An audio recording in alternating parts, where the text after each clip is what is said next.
I want to show you how well some of these old rusty flea market finds cleaned up. Stay tuned.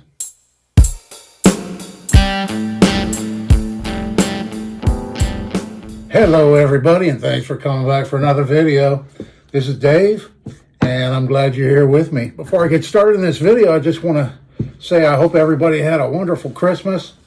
And we're a couple days away from the new year right now. So I hope everybody has a happy new year.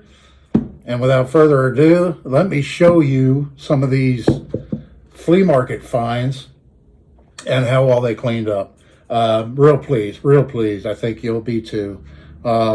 This wasn't a flea market find. I just pulled it out because I have 4 Westerns here, 3 of them that I found at flea market. So I just pulled this one out. This is my oldest Western I own. And it was made between 35 and 1950. And this was my dad's. Let's see if we can show you the tang stamp there. Very cool hunting knife. You know, with the original leather sheath and everything. And that's my oldest Western. So I just thought I'd pull it out and show you all. So next up, we have this guy right here. If you remember this one, it wasn't in too bad a shape. The sheath had where the tip of the blade poked through it right there, and I shoved a dowel rod down inside to kind of spread it open a little bit, and then I glued it with some really good contact adhesive. And I thought this one came out really nice. This is the W39, and I believe it was made between 91 and 07. It's a carbon steel Western. You can kind of see the tang stamp now, if we can get that. And I left some of the patina on the blade. I kind of like that. I didn't want to make this thing look brand new. If you remember, this is the one that had electrical tape on the handle.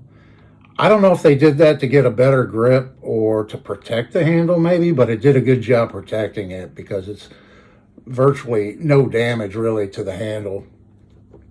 The pommel had a couple little nicks in it. I got most all that out and buffed that out. And the guard's in really good shape, and it's nice and tight. And there it is. So I thought that one came out pretty good. So there's that one.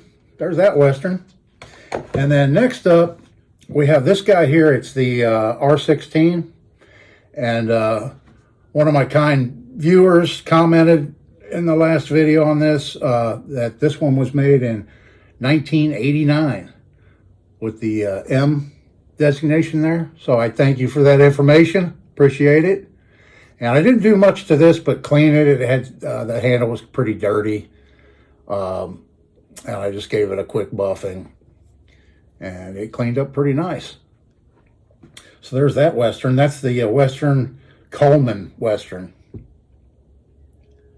R16. And then next up, we have this little Western. And didn't really have to do too much to this either. I did fix up the spine. The spine was terrible. It was all rough and everything from the factory. So I smoothed that all out and cleaned that up and everything and gave the blade a good cleaning and the handle.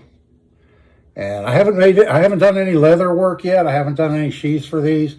I do plan on making some, but I'm just waiting, and then I'll just probably end up spending like a day or two, you know, just doing leather work and making sheaths for a lot of these things. Anyway, that's it for these Westerns. I wanted to show you. And they were the least amount of work I had to do to get them looking that way. They really weren't in that bad a shape at all. This little pocket knife here, it's a little buck, 371, I think. Yeah, it's the 371. And I didn't spend a whole lot of time on this either. I just cleaned it up, polished it up a little bit. I thought it came out pretty decent, you know. And it's not that old of a knife. I think they still make them exactly the same. The only thing with this one was it has a sheep's foot blade, and a spade blade. And this was originally a clip point, I'm sure. And now it's a Warncliffe blade. Somebody had broke it off and did a really crude job grinding it and everything. So I cleaned it up a little bit and put a false edge there on one side of the blade. And yeah, made it into a Warncliffe blade. And there's that one. Got it cleaned up pretty decent. And then the only other pocket knife I have to show you is this old J.A. Henkel's that I picked up. And this wasn't much. I can't remember now, but it was like in a package deal, 2 or 3 knives for $10 or something like that. And this has horn handles that shined up really nice, cleaned up really good. And it has a corkscrew and really good snap in this thing. The blade, the main blade, it's been sharpened to death, but it still has some life left in it. And I just gave it the most minimal of cleanups on it with some 1000 grit or something I used on that. And then the little pen blade. Get the excess oil off there. And yeah, it's got some life still in it too. For an old, I'm not sure how old this is. If anybody knows, I'd appreciate it if you leave that down in the comments. It seems like it's pretty old, but you know, I don't know. J.A. Henkel's, Solingen. I'm not sure if we can get the tag stamp in there, but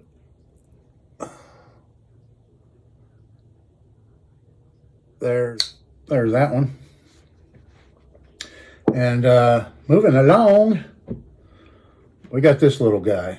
Oh, let me show you this. I do have another pocket knife. This was that little advertising knife. It had these on it, on the clamshell scales, and advertising like a ski resort, and it's just like some kind of a plastic paper that was wrapped around it. So I took that off, cleaned it all up, got all the rust off the knife, pounded out a little bit where it was smashed and stuff. I used some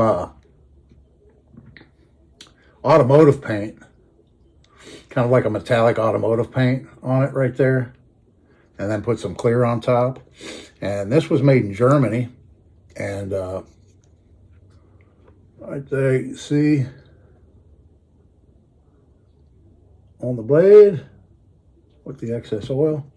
But I mean, this thing has a really nice spring in it for a cheap little advertising knife. It's definitely a usable knife. It's beveled on one side only. It's got a flat grind on this side and nothing on this side. So kind of makes it pretty easy to sharpen. I got it. Yeah, it's popping hairs right now. It's sharp. I venture to say it's got some pretty good steel in it, you know, in this little pocket knife with a little bail, nice half stop, nice snap for a cheap advertising knife. I thought that was pretty cool. Then this one right here in the sheath, I contemplated making a new handle. It was in pretty rough shape. The sheath, I believe, is homemade. Somebody made for it. I soaked a bunch of neat's foot oil in it, and then I put my leather conditioner on it to kind of help preserve it a little bit. But the problem with this one was it had been sharpened to death, and the guard was really loose on it. I got the guard fixed because I took the handles off, and I actually saved the rivets. I've never had this happen to me before, but here's the rivets that came with the knife right here, and they're squeeze type rivets, and I was able to get them apart. I mean, they pulled right out. So normally, you know, when you put this part into this part, it really swells up the female and locks in there really tight. And these feel snug, but I was able to just pry them apart. First time I've been able to do that before. Usually you have to drill them out, you know. But I put new rivets in, and I epoxied the handles on. I buffed them out. I saw one of these knives advertised somewhere. A lot of people have been commenting that that this is a Utica Sportsman. The Utica Sportsman, I haven't looked for mine. I don't know if I still have it or not, but it's pretty deeply engraved in the blade. You know, it says Sportsman on the blade. And this had, unless somebody's really, you know, ground this blade down a lot thinner and took that out of it, which is possible. I believe that this blade stock is quite a bit thicker than on that Utica Sportsman that I had or still have somewhere laying around. But it's very good quality steel, I can tell you that. It's been heat treated very well. And like I said, it was sharpened to death, and it had, you know, it was kind of funky looking and stuff. So I was going to make a new handle, but I've got so many projects going on right now. I just wanted to get this back together and usable again. And so I kind of fixed up the blade a little bit and got that weird belly out of it and everything, and put the handles back on with epoxy and new rivets. And now you won't have any moisture. There was quite a bit of rust under these scales when I popped it apart. It won't have that problem again because moisture can't get through because of the epoxy. And the epoxy also tightened up the guard and got that rattle out of it that it had before. And then I just opted to put it back in the sheath I bought it with. I think it's a pretty cool sheath. Somebody probably made it, and they did a very nice job on it. You know, I think it's pretty cool looking. I stuck a little piece of leather thong in there to where the holes were already at to secure it in the sheath. So we have that one right there. I'm real pleased with. So my last video, if you saw that one, I found some stuff when I was camping. And a few of these I've showed you already that I found camping. But I found this old saw. And here's some pictures of what it looked like when I got it.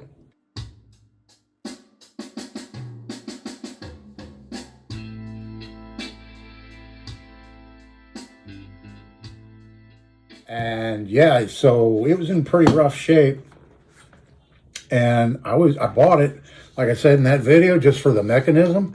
But I changed my mind.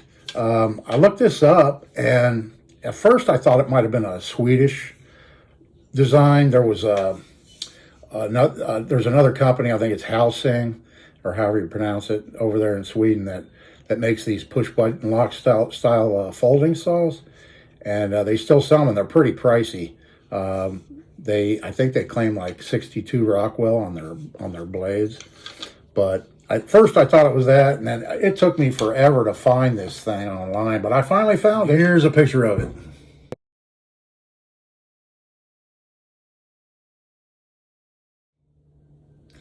Yeah, so that's this guy right here.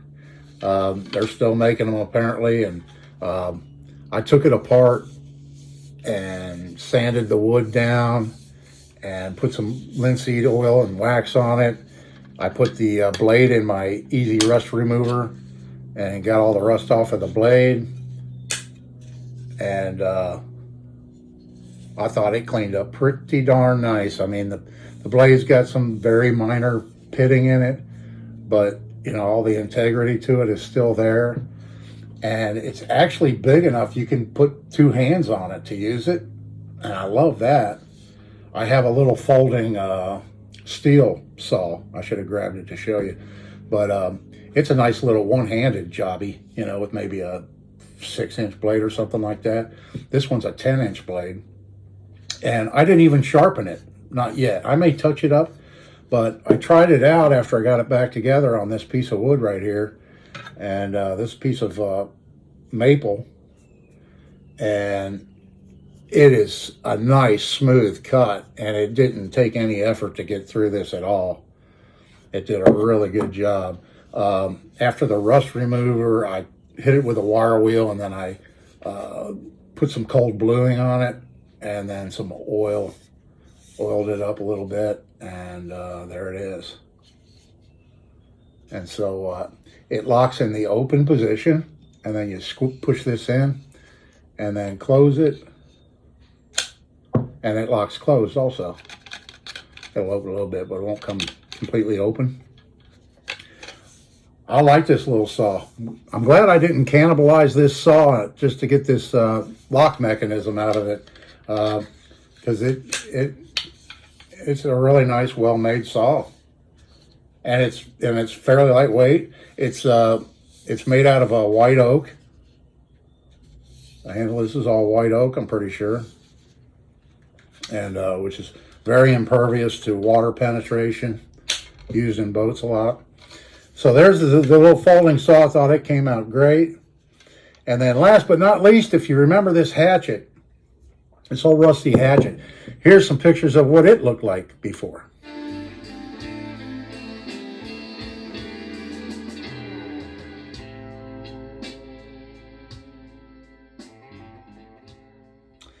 And yeah, so it was in pretty rough shape. Here's one of the handles that came off of it. And pretty dry rotted, really falling apart right now. Look at that, it just fell apart on me. I got that on camera. Yeah, it's and here was the rivets, the steel rivets that I took out that the handles were held on with. So here it is. This is how she turned out. I put teak wood handles on it, and very good outdoor type, lots of natural oils in it and everything. It lasts a long time out in the weather. And this side here is the better one. This one's got a lot more pitting in it. The pole was very mushroomed over, you saw in those pictures. And so I got all that out, and it was bent originally, and I got it fairly straight again. And this is the one that's, it just says drop forged, made in Germany there. And I put some black lacquer right here on that part. And then I used nickel silver rivets for the handle, and I also epoxied this handle on too, because it was very rusty down underneath these old handle scales. So yeah, just using the epoxy should help it from water penetration down inside the handle. And make it last longer, you know. But I made it into a nice usable hatchet again. It looks rough, but I kind of like it. I mean, it shows its age. If it could talk, if this hatchet could talk, the stories it could tell, huh? So, yeah. So I'm going to make a little pouch for this thing and make some leather sheaths. I've got a lot of other projects coming up. So I'm not quite sure if I'm going to have a video out tomorrow yet. But if I don't, just want to say to everybody, see you next year.